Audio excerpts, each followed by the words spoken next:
आज आपको हम पढ़ाने चल रहे हैं क्लास 10 की भौतिक विज्ञान का पहला चैप्टर प्रकाश। प्रकाश का परावर्तन एवं अपवर्तन। सबसे पहले हम देखते हैं प्रकाश क्या है। प्रकाश वह विकिरण स्रोत जो हमारी आंखों को संवेदित करता है, जिसके कारण हमें वस्तु दिखाई पड़ती है, उसे प्रकाश कहते हैं। वह विकिरण स्रोत जो हमारी आंखों को संवेदित करता है, जिसके कारण हमें वस्तु दिखाई पड़ती है, प्रकाश कहते हैं। प्रकाश की तरंग है 39 एंगस्ट्रॉम से 7800 एंगस्ट्रॉम होती है।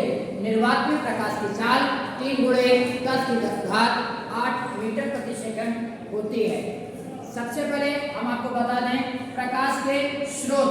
प्रकाश आपको कहाँ से प्राप्त होता है? प्रकाश आपको सर्वप्रथम प्रकाश हमें मानव निर्मित और प्राकृतिक दो तरीके से प्राप्त होता है। अब सबसे पहले हम बात आपको बताते हैं मानव निर्मित वस्तु से कैसे हमको प्रकाश प्राप्त होता है। मानव निर्मित वस्तु जैसे बल्ब, विद्युत बल्ब, टॉर्च, मोमबत्ती इत्यादि से हमें प्रकाश प्राप्त होता है। और प्रकृति जैसे सूर्य का प्रकाश, चंद्रमा का प्रकाश और अन्य जैसे आपको सर्वप्रथम मुख्य स्रोत हमारा सूर्य का प्रकाश माना जाता है। सूर्य के प्रकाश से ही हमें सर्वप्रथम प्रकाश का अनुभव होता है और प्रकाश दिखाई देता है। तो अब हम आपको बताते हैं प्रकाश के गुण। इसके विशेष गुण क्या क्या होते हैं? प्रकाश हमेशा सरल रेखा में गति करता है। प्रकाश क्या करता है? हमेशा सरल रेखा में गति करता है। मतलब यदि आपको सूर्य से प्रकाश मिल रहा है और आप उसके सामने कोई भी एक अपारदर्शी माध्यम या कोई भी एक प्लेट कर देते हैं, तो प्रकाश इस पार से उस पार नहीं जा पाएगा। अर्थात वह सरल रेखा में ही गति करता है, वह यहाँ से मुड़कर नहीं जा पाएगा। दूसरा आपका प्रकाश विद्युत चुंबकीय तरंगों के रूप में चलता है। जिस प्रकार विद्युत चुंबक एक दूसरे को सामने से पैरेलल जोड़ते हैं, उसी प्रकार प्रकाश भी क्या करता है? विद्युत चुंबकीय तरंगों के रूप में चलता है। प्रकाश स्वयं नहीं दिखाई देता है।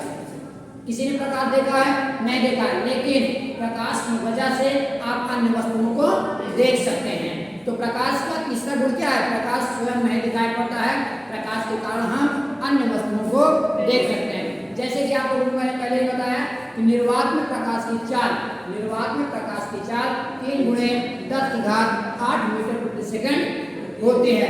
प्रकाश पारदर्शी माध्यम जैसे कांच, वायु आदि में गुजर सकता है, परंतु अपारदर्शी माध्यम जैसे लोहा, लकड़ी इत्यादि में नहीं गुजर सकता है। आपको अभी बताया कि अगर प्रकाश के सामने कोई भी अपारदर्शी माध्यम रखते हैं तो वह क्या इस पार से उस पार नहीं जा पाएगा, परंतु अगर हम यहाँ पे कोई कांच का टुकड़ा या कांच रखते हैं तो वह इस पार से इस पार आ जाएगा। छठवां गुण चमकदार तलों पर प्रकाश का परावर्तन होता है। अभी हम आपको इसके बाद बताएंगे कि प्रकाश का परावर्तन है क्या। चमकदार तलों पर क्या है? प्रकाश का परावर्तन होता है।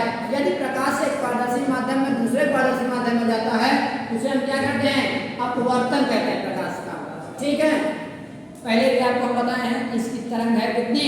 39 एंगस्ट्रॉम से 7800 एंगस्ट्रॉम होती है। तो आपको समझ में आया कि प्रकाश किसे कहते हैं? वह विकिरण स्रोत जो हमारी आंखों को संवेदित करती है, जिसके कारण हमें वस्तु दिखाई पड़ती है, उसे प्रकाश कहते हैं। प्रकाश के मुख्य स्रोत सूर्य हैं, जो प्राकृतिक स्रोत है, और मानव निर्मित जैसे विद्युत बल्ब, मोमबत्ती इत्यादि। तीसरा आपको क्या बताया? रेडियन प्रकाश के गुण। प्रकाश के गुण सबसे पहला गुण क्या होता है? प्रकाश सरल रेखा में गति करता है। दूसरा क्या है? प्रकाश विद्युत चुंबकीय तरंगों के रूप में चलता है। तीसरा क्या है? प्रकाश स्वयं नहीं दिखाई पड़ता है, प्रकाश की वजह से हमें अन्य वस्तुएं दिखाई पड़ती हैं। चौथा क्या था? निर्वात में प्रकाश की चाल 3 × 10⁸ मीटर प्रति सेकंड होती है। पांचवा क्या है? प्रकाश पारदर्शी माध्यम जैसे कांच, वायु आदि में गुजर सकता है, परंतु अपारदर्शी माध्यम जैसे लकड़ी और लोहा में नहीं गुजर सकता है। छठवां क्या था? चमकदार तलों पर प्रकाश का क्या होता है? परावर्तन होता है। और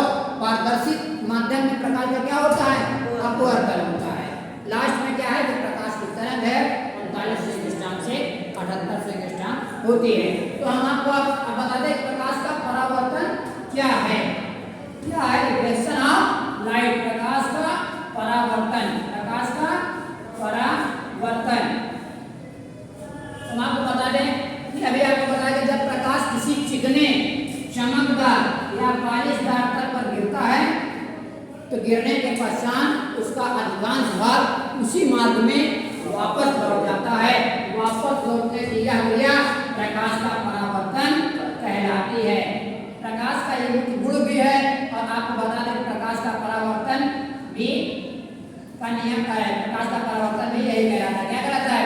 जब प्रकाश किसी चिकने, चमकदार या पालिशदार तल पर गिरता है, गिरने के पश्चात उसका अधिकांश भाग उसी मार्ग में वापस लौट जाता है। वापस लौटने की यह क्रिया प्रकाश का परावर्तन कहलाती है। परावर्तन के दो नियम होते हैं। पहला, परावर्तन के दो नियम होते हैं। पहला क्या है? परावर्तन का पहला नियम आपतित किरण। आपतित किरण मतलब आती हुई किरण। आपतित किरण, आपतन बिंदु, जहां पर प्रकाश जिस तल पर जहां पर मिलेगा उसे क्या कहते हैं? आपतन बिंदु। आपतित किरण आपतन बिंदु पर, आपतन बिंदु पर तथा परावर्तित किरण, तथा परावर्तित किरण, आपतित किरण तथा परावर्तित किरण। आपतित किरण आपतन बिंदु पर अभिलंब, अभिलंब क्या होता है भैया? आपतित किरण और परावर्तित किरण के बीच बनने वाला जो लंब होता है उसे हम क्या कहते हैं? अभिलंब। आपतित किरण आपतन बिंदु पर अभिलंब तथा परावर्तित किरण तीनों क्या होते हैं? एक ही तल में होते हैं, अभिलंब।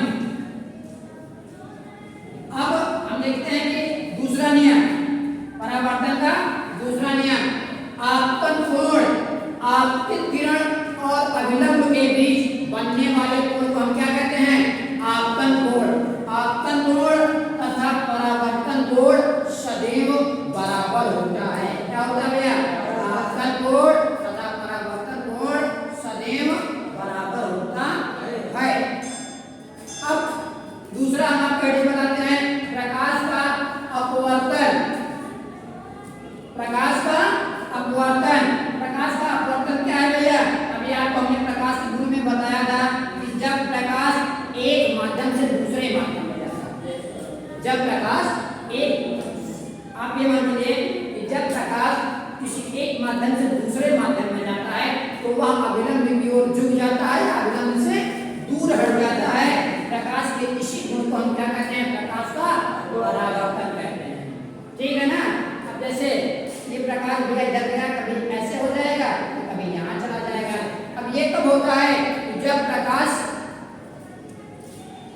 सघन माध्यम से विरल माध्यम में हो जाएगा, तब वह क्या होगा? अभिलंब से दूर हट जाएगा। और जब प्रकाश विरल माध्यम से सघन माध्यम में हो जाएगा, वह क्या होगा? अभिलंब के पास आ जाएगा। प्रकाश के अपवर्तन का भी दो नियम होते हैं। कौन कौन से? आपतित किरण आपतन बिंदु पर अभिलंब तथा अपवर्तित किरण। अभी तक आप वहां पे क्या पढ़ते थे? परावर्तित किरण, लेकिन अपवर्तन में आप क्या पढ़ेंगे? आपतित किरण आपतन बिंदु पर अभिलंब तथा अपवर्तित किरण तीनों एक ही तल में होते हैं। अब आप दूसरा नियम है आपतन कोण की ज्या, परावर्तन कोण की ज्या सदैव एक ही तल में। आपतन कोण की ज्या तथा परावर्तन कोण की ज्या सदैव एक ही नियतांक होता है। एक बार फिर से आपको हम स्टार्टिंग से बता देते हैं भैया। प्रकाश, प्रकाश क्या है? वह विकिरण स्रोत जो हमारी आंखों को संवेदित करता है, जिसके कारण हमें वस्तु दिखाई पड़ती है, प्रकाश कहते हैं। प्रकाश के मुख्य स्रोत, प्रकाश का मुख्य स्रोत सूर्य होता है, जो कि प्राकृतिक, और मानव निर्मित में प्रकाश का स्रोत विद्युत बल्ब, मोमबत्ती इत्यादि होता है। प्रकाश के गुण आपको हमने बताए कि प्रकाश सदैव सरल रेखा में गति करता है और वह विद्युत चुंबकीय तरंगों के रूप में चलता है। प्रकाश स्वयं दिखाई नहीं पड़ता है, प्रकाश के कारण हमें वस्तुएं दिखाई पड़ती हैं। प्रकाश निर्वात में प्रकाश की गुजरात 8 मीटर प्रति सेकंड होती है। प्रकाश पारदर्शी माध्यम में जैसे कांच और पानी में, कांच और जल में क्या करता है भैया, गुजर सकता है, परंतु लकड़ी और लोहे में गुजर नहीं सकता है। प्रकाश चमकदार तलों में परावर्तित होता है और एक माध्यम से पारदर्शी माध्यम से दूसरे पारदर्शी माध्यम में जाता है तो क्या होता है भैया, अपवर्तित होता है, इसका अपवर्तन होता है। देश प्रकाश की तरंग है, देश से 39 सेंटीस्टाम से 78 सेंटीस्टाम होते हैं। दूसरे दिन आपकी क्या थी, प्रकाश का परावर्तन। प्रकाश का परावर्तन क्या होता है, जब प्रकाश किसी चिकने चमकदार या पानीदार पर गिरता है, गिरने के पश्चात उसका अधिकांश भाग उसी मार्ग में वापस लौट जाता है। वापस लौटने की क्या क्रिया, प्रकाश का परावर्तन। परावर्तन के दो नियम होते हैं, आपतित किरण, आपतन बिंदु पर अविलंब तथा परावर्तित किरण, तीनों एक ही तल में होते हैं। दूसरा होता है आपतन कोण पर सदैव परावर्तन कोण के बराबर होता है। अब हम आपकी तीसरी बताते हैं, प्रकाश का अपवर्तन। प्रकाश का अपवर्तन, जब प्रकाश किसी पारदर्शी माध्यम में जाता है, किसी एक माध्यम से दूसरे पारदर्शी माध्यम में जाता है तो अवलंब की ओर झुक जाता है, अवलंब से दूर हट जाता है। इसके भी दो ही नियम होते हैं। कौन से, प्रकाश आपतित किरण आपतन बिंदु पर अविलंब तथा अपवर्तित किरण। अभी तक आप पढ़ रहे थे परावर्तन में परावर्तित किरण, इसमें आप पढ़ेंगे अपवर्तित किरण। तीनों एक ही तल में होते हैं। आपतन कोण की ज्या, परावर्तन कोण की ज्या का सदैव